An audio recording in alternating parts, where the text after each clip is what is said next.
ॐ नमो भगवते वासुदेवाय।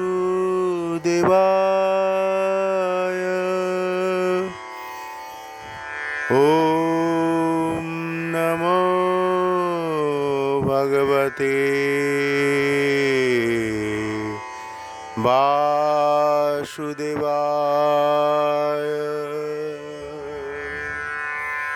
ॐ नमो भगवते वासुदेवाय।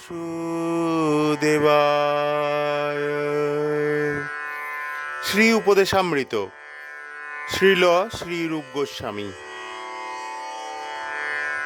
শ্লোক সংখ্যা ৬। দৃষ্টৈ স্বভাবজনিতৈর্বপুশ্চ দোষৈর্ন প্রাকৃতত্বমিহ ভক্তজনস্য পশ্যেদ। গঙ্গাম্ভসাং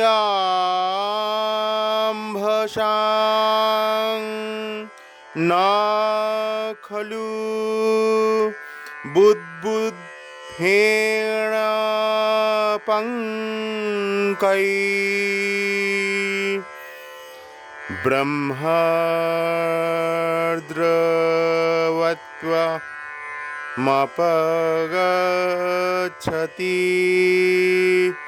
নিরধর্মৈঃ।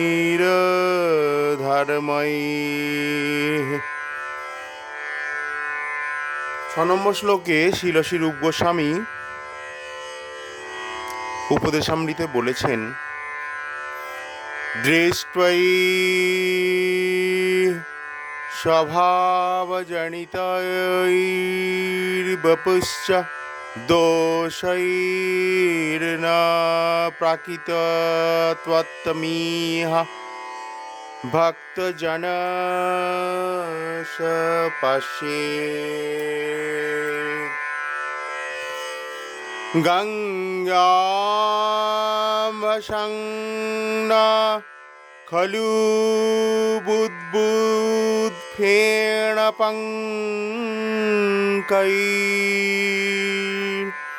ব্রহ্মদ্রবত্বমপগচ্ছতি নিরধর্মৈঃ।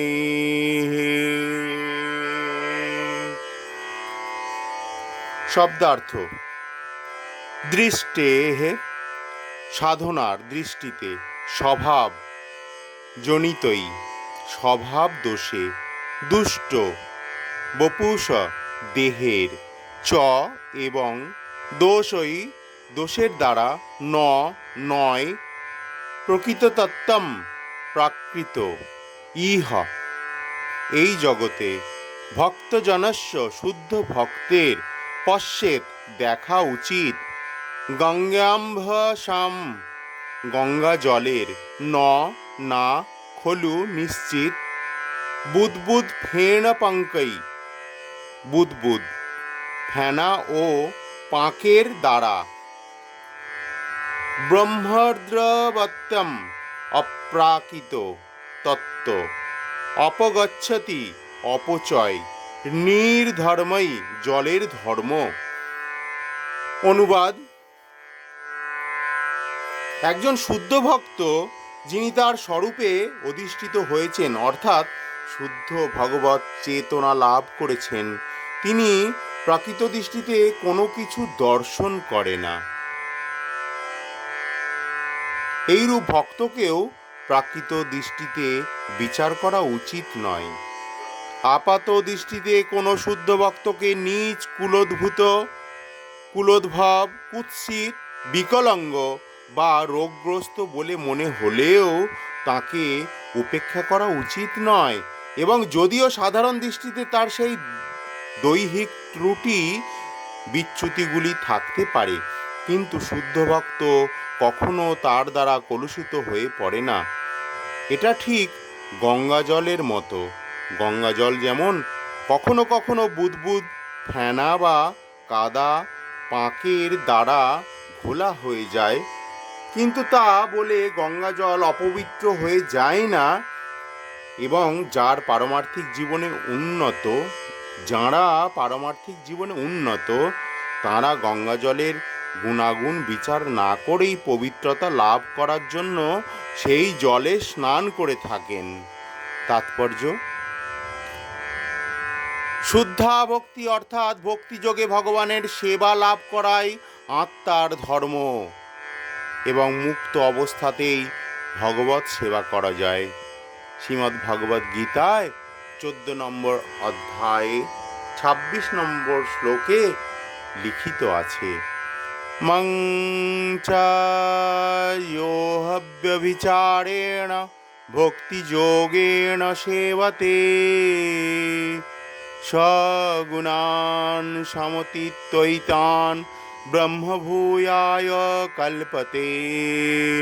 যে ব্যক্তি নিরবচ্ছিন্নভাবে ভগবৎ সেবায় যুক্ত থাকেন এবং কোনো অবস্থাতেই ভগবৎ সেবা থেকে বিরত হন না, তিনি অনায়াসে জড় গুণ থেকে মুক্ত হয়ে ব্রহ্মভূত স্তরে অধিষ্ঠিত হন।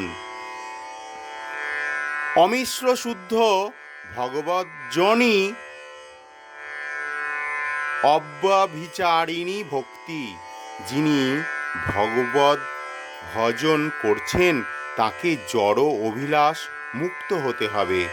তাই কৃষ্ণ ভাবনামৃত আন্দোলন সকলকে জড় বন্ধন থেকে মুক্ত করতে ব্রতী হয়েছে।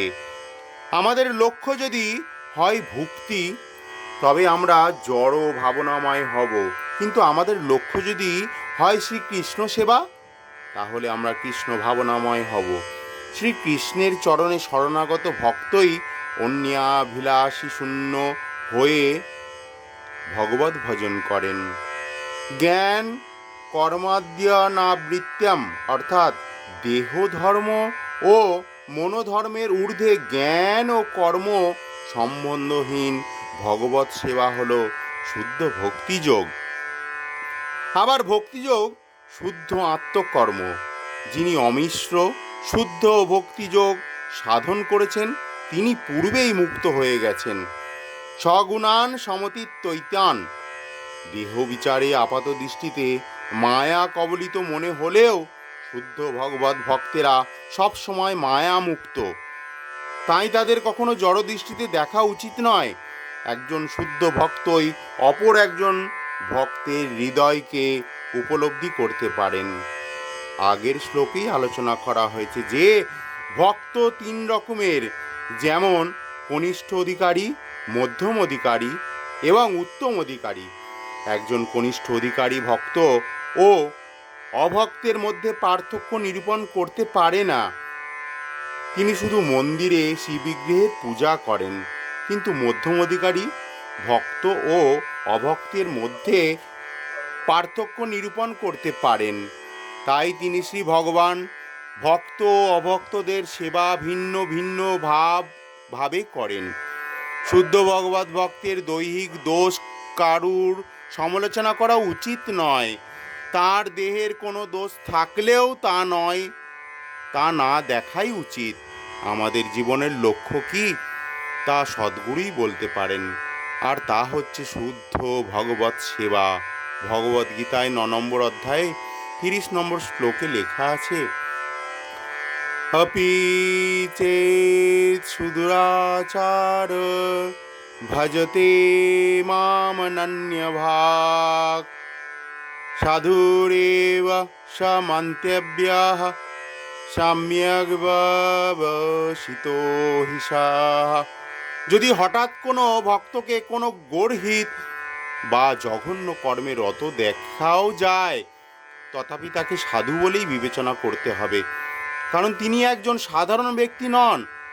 যদি জাতক গোসাই বা ব্রাহ্মণ পরিবারে জন্ম নাও হয়, তথাপি শুদ্ধ ভগবত ভক্তকে অবজ্ঞা বা উপেক্ষা করা উচিত নয়।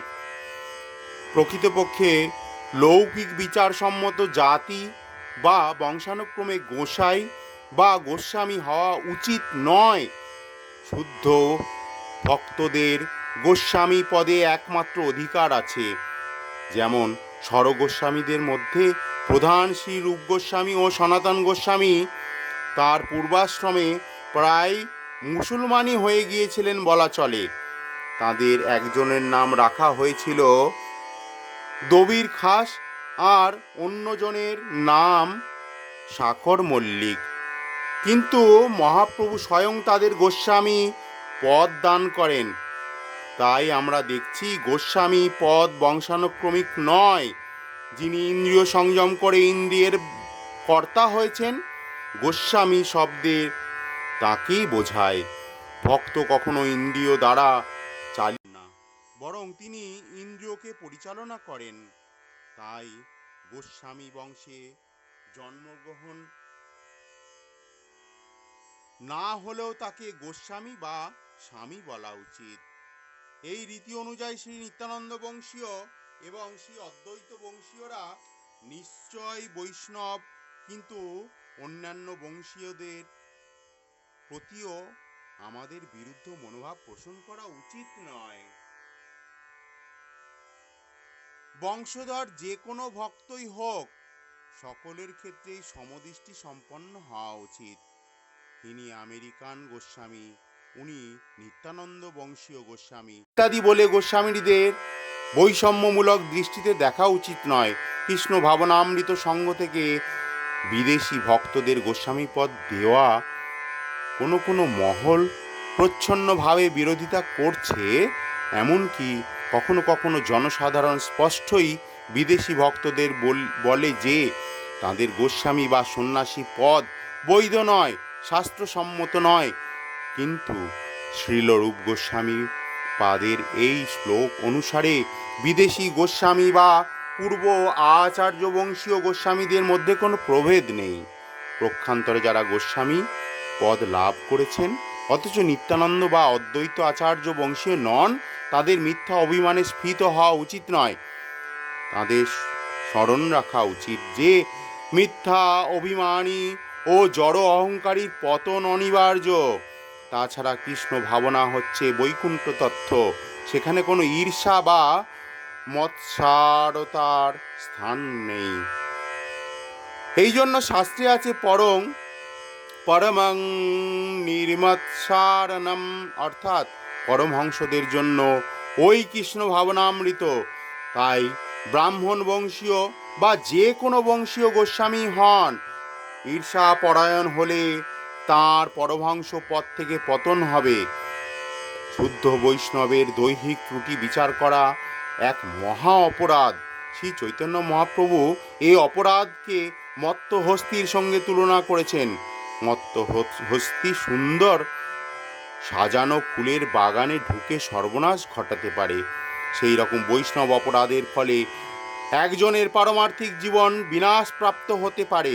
সেই জন্য বৈষ্ণব অপরাধ থেকে সকলেরই সতর্ক হওয়া উচিত।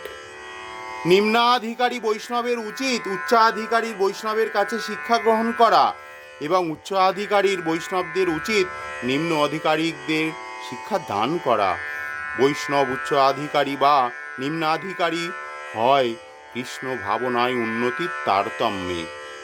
তবে জড়দৃষ্টি নিয়ে শুদ্ধ বৈষ্ণবের কার্যকলাপ বিচার করা উচিত নয়।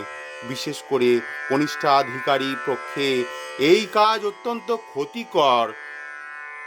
শুধু শুদ্ধ ভক্তের বাহ্যিক দর্শনের গুরুত্ব না দিয়ে তাঁর অন্তর্দর্শন করতে হবে। তিনি কিভাবে ভগবত ভজন করছেন তা বুঝতে হবে। এইভাবে শুদ্ধ ভক্তের দর্শন করে আমরা ক্রমশ শুদ্ধ হতে পারি। যারা মনে করে কৃষ্ণ ভাবনা শুধু বিশেষ দেশ, কাল ও পাত্রের মধ্যেই সীমাবদ্ধ, তারা ভক্তের বাইরের রূপ দেখে। সেই রকম কনিষ্ঠ অধিকারীর উত্তম ভক্তের ভগবৎ সেবার মাহাত্ম্য উপলব্ধি করতে না পেরে মহাভাগবতের তাদের শ্রেণীতে নামিয়ে আনার চেষ্টা করে। সারা বিশ্বময় কৃষ্ণ কথা প্রচারের সময় আমরা এই অসুবিধার সম্মুখীন হয়েছি। দুর্ভাগ্য এই যে আমাদের চারদিকে যে সমস্ত কনিষ্ঠাধিকারী গুরু ভাইয়েরা আছেন, তারা বিশ্বব্যাপী হরিকথা প্রচারে অসাধারণ গুরুত্ব বুঝতে না পেরে আমাদের শুধু নিন্দা করেন। ও তাদের শ্রেণীতে নামিয়ে আনার চেষ্টা করেন। এই সব অল্প বুদ্ধি সম্পন্ন অতি সরল লোকেদের জন্য আমাদের দুঃখ হয়। শ্রী ভগবানের কাছে শক্তি লাভ করে যিনি অন্তরঙ্গ ভগবত সেবায় নিয়োজিত, তাকে সাধারণ লোক বলে মনে করা উচিত নয়। কারণ শাস্ত্রেই লিখিত আছে যে কৃষ্ণ শক্তি বিনা সারা বিশ্বে কৃষ্ণ ভক্তি প্রচার করা সম্ভব নয়।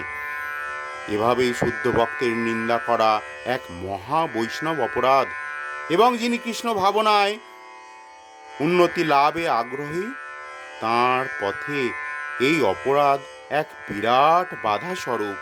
বৈষ্ণবের শ্রীপাদ পদ্মে অপরাধী হলে পারমার্থিক জীবনে কোনো লাভ হবে না। তাই শুদ্ধ ভক্তের প্রতি কারো ঈর্ষাপরায়ণ হওয়া উচিত নয়। ভগবত দর্শন প্রাপ্ত শুদ্ধ ভক্তের ক্রিয়াকলাপের কখনো সমালোচনা করা উচিত নয়।